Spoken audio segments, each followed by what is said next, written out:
What does the global economy look like? The global economy, as I see it, is sort of in a period between two crises. We had a crisis in 2007, 2008, call it the private sector banking crisis or the real estate bubble popping and so forth. And now we've had a period of sort of cleanup and respite a little bit. But it's, I think, sort of laid the seeds for what eventually will turn out to be, to be yet another crisis. And we're sort of in a respite period where things for the moment seem relatively stable. But I think there's a lot of unfinished business that will come from the last crisis. Okay, explain that. Well, I think what we did in the last crisis in resolving it was, rather than go to the root of the crisis, tally up the damage, allot the losses, clean up, fix things, and move on, I feel like a lot of what we did was sort of sweep things under the rug and put short-term bandage fixes on things. And I think we managed to transfer a lot of the problems sort of from the private sector to the public sector. And the problem is that it's such a large problem that eventually I'm concerned that it will eventually threaten the public sector as well.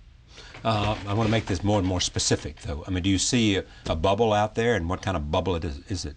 Well, I don't see a bubble, no. Yeah. Not right now, no. But it's more a question of when you look at what went through with the crisis, we had an opportunity. There were a lot of bad loans that were made, and we had an opportunity to sort of recognize those losses, clean up the mess that had gone on, set a base for a future growth. Clean out the system so you could start. Clean out the system, so to speak. Right. And instead what we decided to do was sort of paper over the problems. We bailed out a lot of different institutions. We bailed out a lot of people that had positioned themselves incorrectly, or ostensibly incorrectly, into the crisis, whether it's individuals, whether it's institutions, whether it's investors, and so forth. And because we weren't willing to sort of go through that, we haven't been able to effectively clean up that mess. And it's created a very, very large budget deficit.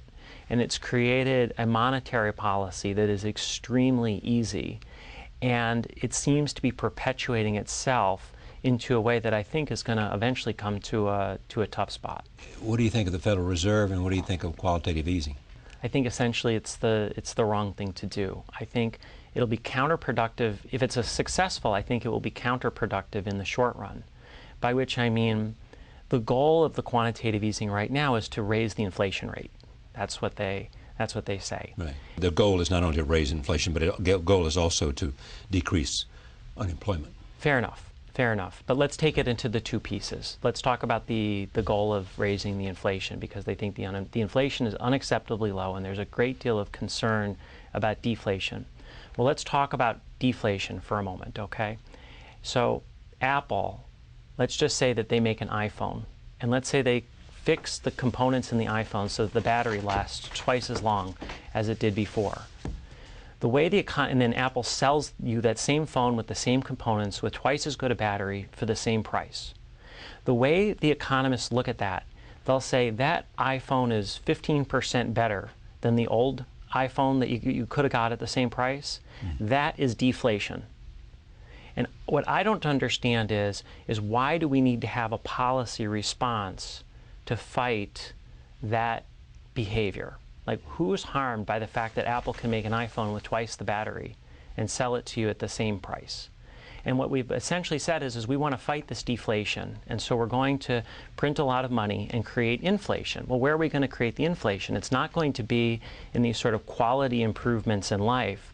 It has to be in the necessities of life. So that's things like energy prices, food prices. Sometimes they even exclude those from some of the inflation calculations. So perhaps it's cotton prices that go into your clothing.